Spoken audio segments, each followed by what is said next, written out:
Yo, welcome back. It's Peter here again. Today let us look at how to connect to the database that is hosted by SQL Server using Workbench. Okay, so you will come here and you open Workbench like that. So once you have opened the Workbench, here you will see that you have MySQL connections. You can add other connections. For example, I have an account on Hostinga. I'll put there my IP address, and then my IP address. And after my IP address, I put something. Okay. Yes, I'll say connection name. This one is on Hostinga, and I come here and say this is my IP address.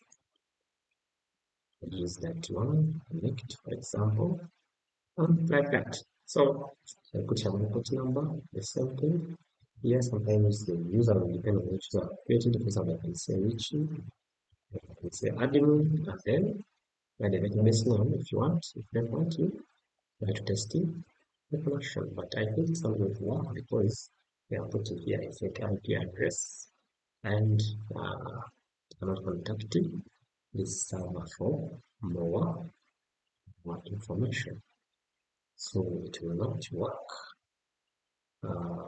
It will not work as expected. So yes, so I'll cancel it. So here you are seeing the local instance, MySQL 18. So just continue there. Here, when we look closely here, we are seeing the same databases I have just created using PHP admin. The reason is when you come here and watch this local instance, it has the same username root, localhost, and there is no password. That means that this instance is Workbench has managed to connect to the database hosted by XAMPP because this is just a browser. Workbench is a browser. Itself is not a database. It's just a browser. We just use it to connect our databases and we manage them using it. That's why it can manage more than 100 databases in different places, online and local.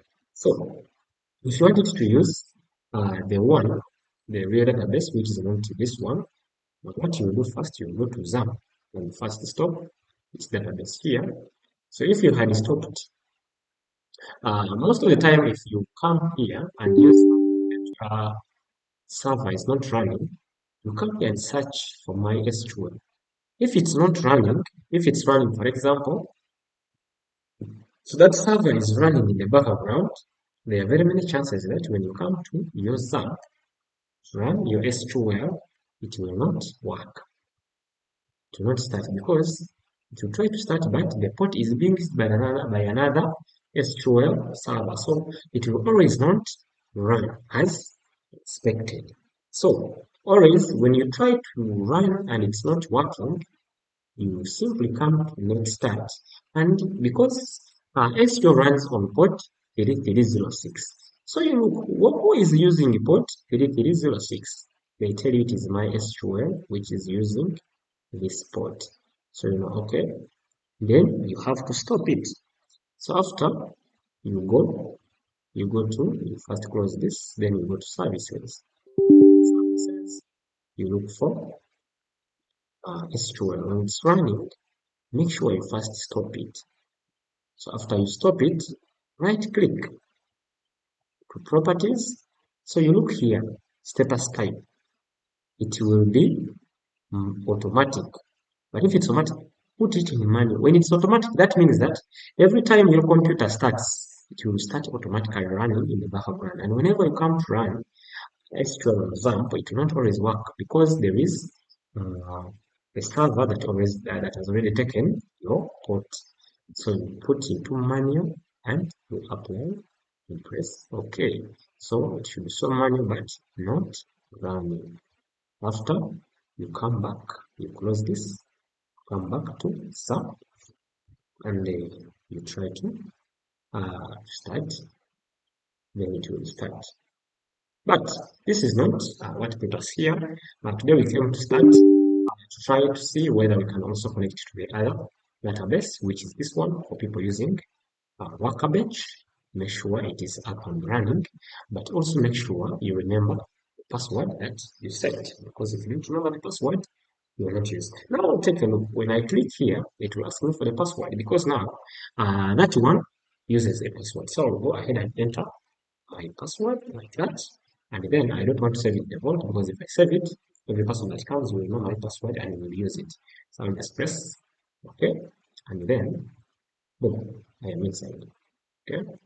I'll close this. So I'll close this. I'll enter again. That's my password. I will enter. Then, boom, like that. So you are able to see now the database are defined because this is another server. The same thing, if I wanted to create a database in here, I would come, let me first delete, no, not delete, delete on test, I'll drop, you can say drop, then you put that database, and then you put the database name, for example, I want to delete test, boom. So when you come here, you click run, it will show you drop, okay, it was affected, so the database has been deleted, just like that. Secondly, if you want to delete, automatically you can come here, you right click, it shows drop. Say boom, drop, I don't like it anymore. So it will be dropped. Here, these buttons here are for the layout. If you don't want to see the other side, you remove, it will go. You tap, it will come back. Down, goes, come back. On the side, disappears, to reappears. Perfect. So to create a database here, we can say create schema. I give it a name, test, like that. You run. It's there.